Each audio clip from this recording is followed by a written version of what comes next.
এই যে ট্রান্সজেন্ডার বাদকে আসলে একবার শিল্পের পর্যায়ে নিয়ে গেছে প্রথম আলো, ডেইলি স্টার, ঢাকা ট্রিবিউন। শুধু প্রথম আলোই 17টা আর্টিকেল পাবলিশ করেছে, প্রতিবেদন পাবলিশ করেছে 2জন ট্রান্সজেন্ডারের জন্য মাত্র 2 বছরের ব্যবধানে। তাহলে বুঝতে পারছেন কি পরিমাণে ইনভেস্টমেন্ট। এটার আলটিমেট তো আমাদের সন্তানই ধ্বংস হবে, আমাদের পরিবার ধ্বংস হবে এবং আমাদের মূল্যবোধ, ধর্মীয় ইমানও ধ্বংস হবে। সেজন্য সচেতনতা খুবই গুরুত্বপূর্ণ। শিক্ষা প্রতিষ্ঠানে সচেতন হওয়া খুবই জরুরি, প্যারেন্ট, শিক্ষক এবং প্রশাসনের।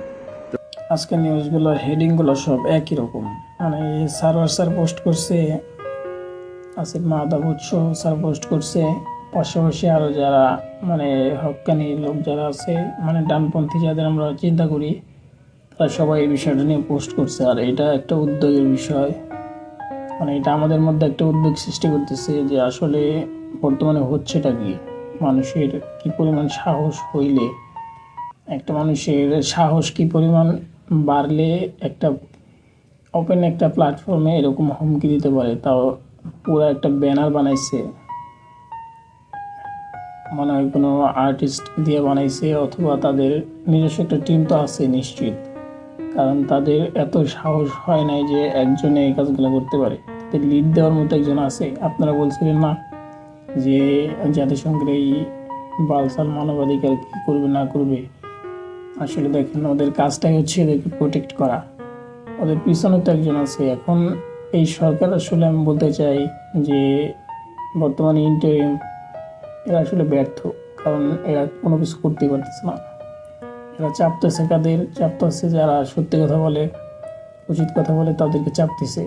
আর যারা এই যে এরকম ফালতু আজাইরা মানে মানুষকে বিভ্রান্তির মধ্যে ফেলানোর চেষ্টা করতেছে, তাদেরকে আসলে এরা কিছুই করতে পারতেছে না।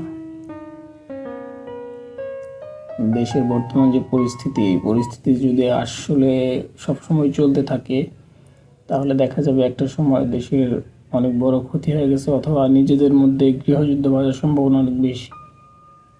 সো এটাকে যদি আমরা এখনই প্রতিহত না করি, তাহলে হয়তো বা আগামীতে আমাদের আরও অনেক বেশি পস্তাইতে হবে। কারণ আজকে যে ছেলেটা পোস্ট করছে, সে এর আগে জানুয়ারির দিকে সে একটা পোস্ট করছিল যে তার আইডি কার্ড সহ, হ্যাঁ ওই আইডি কার্ড সহ সে দিয়ে ওইখানে ওপেনলি বলছে সে নাকি এলজিবিটি ওইটা সাপোর্ট করে, আর পাশাপাশি তার বিভিন্ন কার্যক্রমে মানুষ বাধা সৃষ্টি করতেছে বা সাপোর্ট দিচ্ছে না। আসলে সার্ভার স্যার তো একা না, মানে আরও যারা যারা আছে। তবে আমি একটা কথা স্পষ্টভাবে বলতেছি, সেটা হচ্ছে বর্তমান সময়ে এগুলো থামানোর কোনো ওয়ে নাই। এখন যা করার সরাসরি ডিরেক্টলি করতে হবে, পাশাপাশি এদেরকে আটকানোর জন্য প্রশাসনকে অবশ্যই খুব দ্রুত পদক্ষেপ নিতে হবে, কারণ এটা আমাদের জন্য হুমকি স্বরূপ। এটা আমাদের দেশ এবং জাতি দুইটার জন্যই বড় ধরনের হুমকি। আসসালামু আলাইকুম। যে সাম্প্রতিক যে আমাকে এবং আসিফ মাহতাবকে ফেসবুকে প্রকাশ্যে হত্যার প্ররোচনা নিয়ে কয়েকটি কথা বলবো। এটা নেপথ্যে আসলে কি জড়িত, তা আমরা দেখতেছি যে এরকম যে প্রকাশ্য, যেটা বাংলাদেশ আইনে নিষিদ্ধ এবং 4000 বছর ব্যাপী পৃথিবীতে এটা আলোচনাই হতো না, সেই কৌমুল্যতের মতো বিষয় তারা হুমকি দিচ্ছে। তো এটা কিন্তু স্বাভাবিক ঘটনা না, এই নেপথ্যে আমাদেরকে কারণ খুঁজে বের করতে হবে। তো এখন যেটা আমরা যে এটা তো বিশ্ব এজেন্ডা, সেই এজেন্ডার হিসেবে বাংলাদেশেও যে ট্রান্সজেন্ডার কোটা সিস্টেম করেছে বিভিন্ন, যেমন ঢাকা ইউনিভার্সিটিতে 3বার আন্দোলন হয়েছে ট্রান্সজেন্ডার কোটা ইস্যুতে। তারপর এই যে ট্রান্সজেন্ডার শিক্ষা প্রতিষ্ঠানে তাদেরকে কোটা সিস্টেম, এটা শুরু করছে ব্র্যাক ইউনিভার্সিটি। তো ব্র্যাক যেহেতু সেন্টার, এলজিবিটি সেন্টার বাংলাদেশের, তো তারা সেইখান থেকে তাদের দেখা দেখি বিভিন্ন জায়গায়, তো এটা নিয়ে আমি বইও লিখেছি যে বাংলাদেশের যে নেটওয়ার্ক, তো এখন সেইখান থেকে দেখেন প্রাইম এশিয়া ইউনিভার্সিটি, তারপরে এই বিভিন্ন ইউনিভার্সিটিতে, ঢাকা ইউনিভার্সিটি, তারপর আরও অনেক কয়েকটা ইউনিভার্সিটিতে এই ঘটনা যে ট্রান্সজেন্ডার কোটা আছে। এখন ট্রান্সজেন্ডার কোটা মানেই তো আসলে এলজিবিটিকে প্রাতিষ্ঠানিক সমর্থন দেওয়া এবং তাদের জন্য স্কলারশিপের ব্যবস্থা আছে, ওয়েবারের ব্যবস্থা আছে। তো সব কিছু মিলে এটা হঠাৎ করেই জাস্ট একটা থ্রেড দিল জিনিসটা তা না। তো এখন আমরা যদি দেখি সামাজিকভাবে এটা হলো তো একটা বিকৃতি, এবং এর সাথে অনেকগুলো ডিজিজ ইনভলভ। এর মধ্যে হচ্ছে এইচআইভি। আপনারা যদি গতকালের রিপোর্ট দেখি, গতকাল বা তার আগের দিন রিপোর্ট, যে যশোরে একটা সার্ভিলেন্স আছে, প্রথম 6 মাসে তারা 37 জন এইচআইভি রোগী ডিটেক্ট করেছে। এর মধ্যে 25 জনের শিক্ষার্থী, এর মধ্যে 23 জনের সমকামী। গত বছরও একই রিপোর্ট যে সমকামীদের মধ্যে ছড়িয়ে পড়ছে, এবং এইচআইভি সমকামীদের রোগ। তো এগুলো হচ্ছে ইন্ডিকেটর যে আমাদের সোসাইটি ইজ গোয়িং ডাউন। এখন যেই জিনিসটা পাশ্চাত্য কান্ট্রিতেই যেটি ডিবেট হচ্ছে, এবং ট্রাম্পের মতো লোক এসে তার নির্বাচনী ইশতেহারে ছিল যে ট্রান্সজেন্ডার ইস্যু নিয়ে সে এলজিবিটি সমকামিতা বিরোধী তার এজেন্ডা। তো সেইটা এসে উনি ফান্ডিংও বন্ধ করেছেন, এত কিছু করেছেন। এবং এই যে যে বিশেষ করে ট্রান্সজেন্ডার, এটা হলো সমকামিতা চরমপন্থী ভাষণ। ইংল্যান্ডেও কিছুদিন আগে আইন হলো যে জেন্ডার বলতে দুইটাই, বায়োলজিক্যাল।